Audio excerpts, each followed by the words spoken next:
What's going on, Empire? How y'all doing today? I'm doing great. Thank you for asking, because I know you did. Today, I want to do something a little bit different. I put up a poll on my Instagram asking people to ask me something that they want to know specifically for me that has to do with tattoos, obviously. So we're going to just jump right into it and get answering these questions. So the first question I got is color or black and gray. I'm assuming they mean what do I prefer. Kind of tricky. For a long time, I preferred black and gray just because it was what I was able to do. And then I started trying to do the color work, and I'm okay at it. I'm pretty acceptable at it. So I do enjoy doing the color work. Specifically, I like to do color when it comes to anime tattoos. That's my favorite. Probably because I am a big anime fan. Any anime tattoos I love to do, period. But if I'm able to do it in color, I enjoy that much more. When it comes to realism, which is what I do the most of course, black and gray, because color realism is like a whole nother step above my capability at this point. I think I could do it if I really tried and had the time to do so. But as far as right here, right now, I think I'm gonna put that on the back burner for right now. So I got two questions that are relatively similar. The first one is, what's your opinion on cover-ups versus removals? And the other one is, why is it so hard to cover up a tattoo? My opinion on cover-ups are, if they're needed, get them done. It just is what it is. Removals, that's the same thing. If you need it, get it done. A lot of people that want cover-ups, it's usually they got a tattoo when they were younger. They didn't think that much about it. They went to whoever they were able to go to. They went to whoever they were able to afford at that time. So usually with those things that come into play, you don't get a good first tattoo.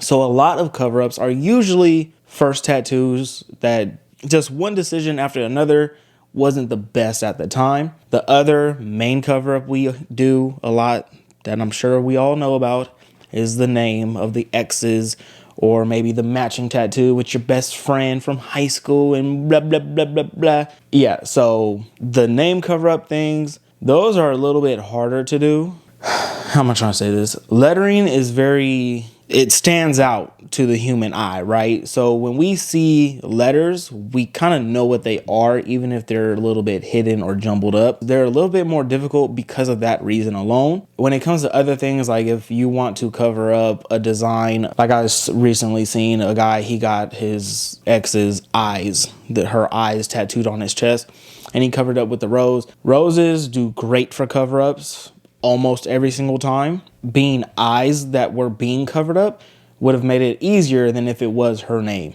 I don't have a problem with covering up. I do a lot of cover-ups. If you want to get a tattoo reworked or touched up, I think that's okay too, depending on what the tattoo is. Some tattoos are like you got them as an original design. So unless you have the original design still, it's gonna be very difficult to just touch it up to make it look like how it's supposed to look to begin with. So when that's the circumstance, I usually just say get the cover up, because I don't know what it was supposed to look like if you don't have the original design. Removals, again, same. I don't have a problem with removals. If you have something that you would like covered up, but it is too dark or in a weird placement or whatever the case may be, by all means, get a couple sessions done of laser so that it will be easier for the artist to cover it up, or just get it removed completely if you are able to do so. I'm pretty sure everybody that has a minimum of 2 tattoos probably has one they don't like and would like to cover or remove. It's just the fact of the matter. And when it comes to the reworking thing, I know a big deal in the tattoo industry is that tattoo artists don't want to touch other people's work. I honestly don't really know why. They always give the excuse of it's disrespectful and blah, blah, blah. Who fucking cares? It's not on you. It's not your work that's being touched by somebody else. So why do you care about that? It's on the person's body. So as long as they want it, you should be able to do it. If you don't want to do it because you can't do it, you're not capable of doing it, just say that. People will respect the honesty more than the bullshit lie of it's disrespectful to do so. Don't no one give a fuck about that. Charge a little bit extra to make your feelings feel better, okay? So yeah, retouching up people's work or going over somebody's work, I don't think of it as a big deal. I have another question. I'm gonna read this one word for word. This is a funny one. Would you ever do a tattoo on I guess not word for word, on a woman's sensitive area part? To answer the question, would I? Yes, I would. There's really no reason why I wouldn't. Not in a weird way, I think. But yeah, sure, why not? If that's what you want, that's what you're gonna get. But with that being said, I will not, and I repeat, will not tattoo a male sensitive area body part. It's not gonna happen. Look, the only one that I touch is mine. So, just leave it at that. When I first read this question, I thought it said, have I, or have you that tattooed that area?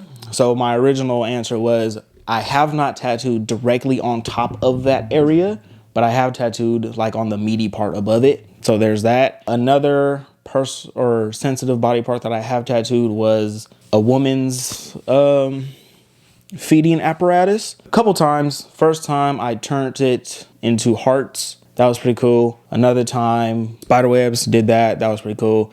And then the most recent time, one was angel wings with a halo. The other one was demon wings with horns.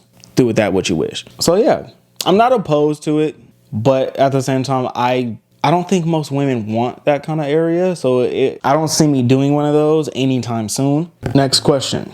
What is the worst place to get a tattoo in your opinion, area-wise? So in my opinion, based off of what I have experienced through other people, usually the foot across the board is the worst spot. Usually.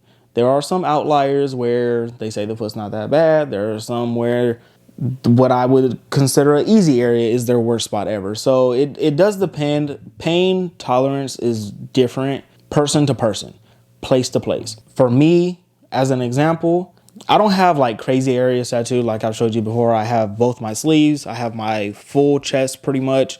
I have both my ribs and they kind of go onto my stomach just a little bit. And then I have the insides of my calves, which I did those myself. I think for me, the worst spot was the top of my shoulder. This one specifically, I remember it hurting pretty bad. This one wasn't too bad, but this part of the shoulder like had me crossing my eyes and not in a good way. Of course, the chest did hurt. Around the nipples hurt a little bit more. Under the boob area hurt. And then the middle, and then of course the collar. So for the chest, the bony area. So the collarbone, the middle, and then kind of like the under area hurt. My ribs weren't too bad. I would say probably in the top 5 of the easier spots for me.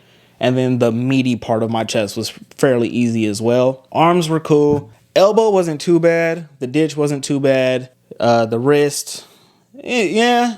Again, not the worst, but could have been easier. And then the legs, I did them myself, so I was able to make them hurt less than if somebody else were doing it, I think. Still hurt pretty bad though. There was one where I just did not want to finish it. And then besides that, I think the like onto my actual stomach probably hurt like top 3 as well. So there's that. Next. I have a lot of people say the front, the actual throat part doesn't hurt that bad, but the sides hurt pretty bad. Women usually take the behind the ear pretty good. I recently did a behind the neck. He was not happy with that. Hands are 50-50. Fingers are pretty bad. So stuff like that. Usually, okay, I'm kind of rambling here, but rule of thumb, bony hurts, meaty doesn't for the most part.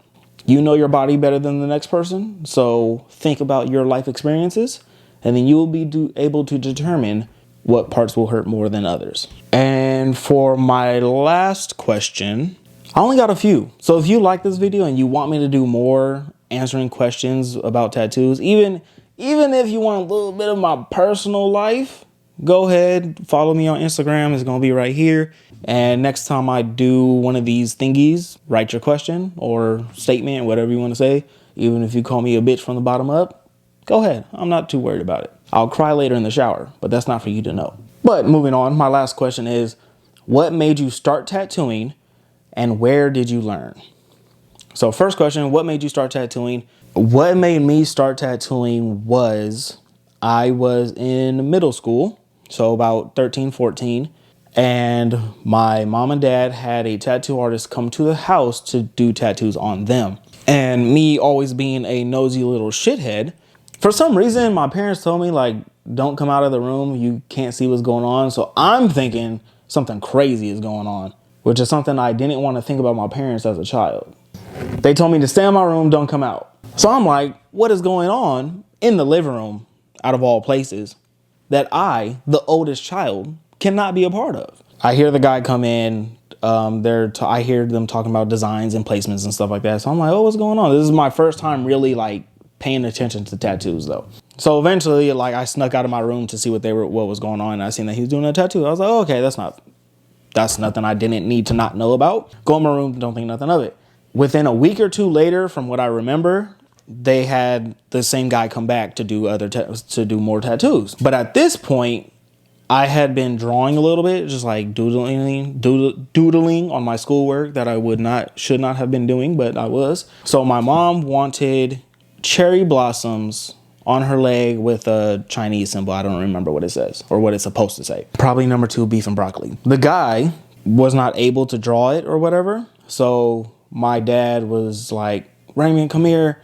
Can you draw this up for your mom? So I was like, okay, cool.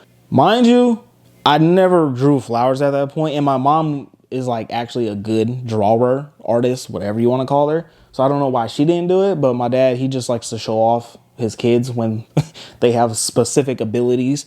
Didn't draw it, I traced it, but they weren't watching me when I did it. So I said that I drew it. I didn't draw that shit. But me in my 13, 14-year-old head, I'm like, oh, I drew the tattoo, quote unquote. I'm going to be able to do the tattoo. So I got excited. I like trying new things, and I like to assert my dominance in a way. So I'm getting ready. I'm like, all right, so what's going on? I'm watching him set up the stuff. All right, cool. He's setting it up for me. This is this. And then he puts on the gloves and sits down. I'm like, bro, what you doing? My dad's like, all right, go back in the room. I'm like, I'm supposed to be doing the tattoo. He's like, no, you just drew it for him. I'm like, all right, fuck it. So from that point on, I was like, this motherfucker didn't even know how to draw the tattoo. I drew the tattoo. I could do fucking tattoos. That's pretty much how it started. From then on, I would watch YouTube videos on how to do tattoos, how to make tattoo machines. That's where I gave you the information on how to make a jailhouse machine. So from 14-ish to 16, I made a couple machines, made the ink myself at home, would tattoo myself in secret because I wasn't allowed to have tattoos. Obviously, I was a child. Or I would tattoo fruit and stuff like that. Told my parents that I wanted to be a tattoo artist. So when I turned 16, my mom had saved up money for me to get a tattoo kit. $50 on eBay, I believe. Got the kit, started. Haven't really looked back since unless I'm reminiscing. So that kind of answered both questions, but to emphasize where did I learn? I learned at home, I guess. I grew up in San Bernardino, just watching videos, practicing and doing it. I did not have a formal apprenticeship. So I think that's why it took me far longer than it should have to get as good as I did or am. I still got a lot of learning to do. Self-taught, completely self-taught, in my house, in my room, tattooing on my bed, sitting on the floor, shit like that. You know, you start from the bottom, work your way up. And to add on to this story that is not really needed, but I'm going to tell you anyway. Well, I make these videos talking about tattoos. 1, because I think they're entertaining. 2, I want to make some money off of this YouTube shit. But 3, yes, I crack jokes, like I've stated before. Yes, I crack jokes, but I also try to give pointers where I think things can be improved. Of course, I'm not giving complete breakdown, step by step, the voltage, the needle depth, this and this and this. I'm not, because I really can't over this video, and I'm not teaching anybody directly. I'm just watching a video of someone doing a tattoo usually. And then I could pick apart little things that I do see that I would change.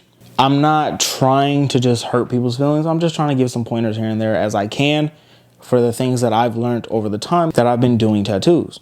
Like I've said, I have a lot of learning to do as well. So I don't only make these videos, I watch tattoo videos constantly. That's just how you learn, I guess. You watch everybody, they do their specific things. You could pick up pieces of this guy does it this way that I like, he does it this way that I like.